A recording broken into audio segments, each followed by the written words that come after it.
Deal ആരോപണമാണല്ലോ ഏറ്റവും പ്രധാനം. അപ്പോൾ തിരഞ്ഞെടുപ്പ് പ്രചാരണത്തിൽ CPIM BJP ഡീൽ ആരോപണം ആളിക്കത്തിക്കാനുള്ള UDF ശ്രമത്തിന് മുഖ്യമന്ത്രി മറുപടി നൽകിയൊരു ദിവസം കൂടിയാണ് ഇന്ന്. കോലീബി സഖ്യവും നേമത്തെ BJP വിജയവും ഒക്കെയും ചൂണ്ടിക്കാട്ടിയായിരുന്നു പിണറായി വിജയന്റെ തിരിച്ചടി. കൂടുതൽ മണ്ഡലങ്ങളിൽ CPIM BJP ഡീൽ ആരോപണം ഉന്നയിച്ച് VD സതീശൻ ഇന്ന് വീണ്ടും രംഗത്തെത്തിയതും നമ്മൾ കണ്ടു.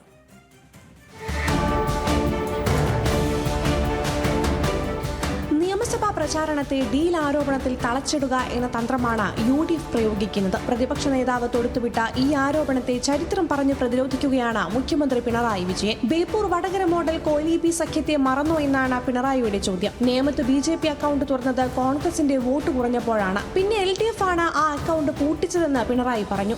കോൺഗ്രസും UDFും എല്ലാ ഘട്ടത്തിലും RSSുമായി ബന്ധമുണ്ടാക്കാനാണ് എല്ലാ ഘട്ടത്തിലും ശ്രമിച്ചിട്ടുള്ളത്. എല്ലാവർക്കും ഓർമ്മയുണ്ടാവുമല്ലോ, കോലീബി സഖ്യം എല്ലാ കാലത്തും ഇത്തരം ശക്തികളുമായി കൂട്ടുകൂടാനല്ലേ തയ്യാറായിട്ടുള്ളത്.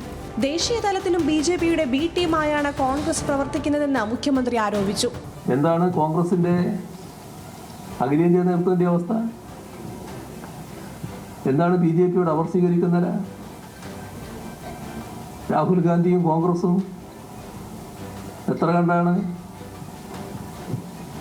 BJPയുടെ B ടീമായി മാറുന്നത്? കേജ്രിവാളിനെ അറസ്റ്റ് ചെയ്തപ്പോൾ പടക്കം പൊട്ടിക്കുകയായിരുന്നല്ലേ കോൺഗ്രസ്? കൈയടിച്ച് പ്രോത്സാഹിപ്പിക്കുകയല്ലേ ചെയ്തത്? ഇതോടെ കൂടുതൽ മണ്ഡലങ്ങളിൽ CPIM BJP ഡീൽ ആരോപണം ഉന്നയിച്ച് VD സതീശൻ രംഗത്തെത്തി. കാസർഗോഡ്, മഞ്ചേശ്വരം, കോന്നി, റാന്നി, തൃശൂർ മണ്ഡലങ്ങളിൽ ഒത്തുകളി എന്നാണ് ആരോപണം. പത്തനംതിട്ട ജില്ലയിൽ കോന്നി K. സുരേന്ദ്രൻ കഴിഞ്ഞ പ്രാവശ്യം മത്സരിച്ചാണ്. 32,000-ലധികം വോട്ട് K. സുരേന്ദ്രൻ പിടിച്ച സീറ്റിൽ ഇപ്രാവശ്യം അത് BDJS കൊടുക്കും.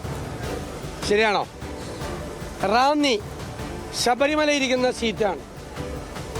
അവിടെ കൊടുത്തിരിക്കുന്നത് 2020 എവിടെയുള്ളത്? പത്തനംതിട്ടയിൽ 2020 നിങ്ങൾക്ക് എല്ലാവർക്കും അറിയാവുന്നതുപോലെ എറണാകുളം ജില്ലയിലെ കിഴക്ക് ഭാഗത്ത് മാത്രം ഉണ്ടായിരുന്ന ഒരു പാർട്ടിക്ക് പത്തനംതിട്ടയിലെ റാന്നി കൊടുത്തിരിക്കുകയാണ്. എന്നിട്ട് റാന്നിയിലെ 2020 സ്ഥാനാർത്ഥി പറയാണ്, ശബരിമല വിഷയമൊന്നും ഞങ്ങൾ ഉന്നയിക്കുന്നില്ല, അതിൽ സർക്കാരിൻ്റെ ഭാഗത്ത് തെറ്റൊന്നുമില്ലെന്ന്. അപ്പോൾ പറയിപ്പിക്കല്ലേ ഞങ്ങളെ കൊണ്ട്. പിന്നെ ഒരുപാട് സ്ഥലത്ത് കാസർഗോഡ്, മഞ്ചേശ്വരത്ത്, പാലക്കാട്, മനസ്സിലായില്ലേ? 1977-ൽ RSSന്റെ വോട്ട് വാങ്ങിയാണ് പിണറായി വിജയൻ വിജയിച്ചത് എന്ന പഴയ ആരോപണം ഒരിക്കൽ കൂടി സതീശൻ പൊടി തട്ടിയെടുത്തു. കോലീബി എന്ന് പറയാ, അതിനേക്കാളും മുമ്പുള്ള ഒരു ചരിത്രമുണ്ടല്ലോ. RSSന്റെ കൂടി പിന്തുണയോടുകൂടിയല്ലേ ജയിച്ചു വന്നത്. 77-ൽ അസംബ്ലിയിൽ ജയിച്ചു വന്നത് RSSനോട് പിന്തുണയോട് കൂടിയല്ലേ.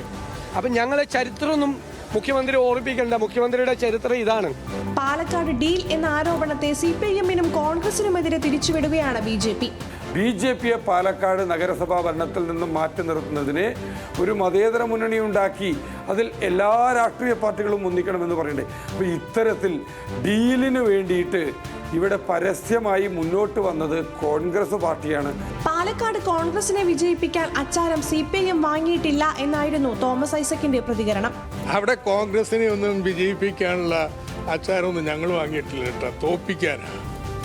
UDFിൽ നിന്ന് വോട്ട് മാറുമ്പോൾ 2ാം സ്ഥാനത്തുള്ള LDFിലേക്ക് വരാമെന്ന്. LDF ജയിക്കാൻ പോണത്. അവിടെ തോൽവിയുടെ സമ്മതമാണ് ഈ ഡീൽ വാദം. BJPക്കൊപ്പം ചേർന്ന മുതിർന്ന കോൺഗ്രസ് നേതാക്കളുടെ പട്ടിക പ്രസിദ്ധീകരിച്ചാണ് സൈബർ ഇടത്തിൽ ഡീൽ ആരോപണത്തെ CPIM അണികൾ പ്രതിരോധിക്കുന്നത്. News desk, news Malayalam.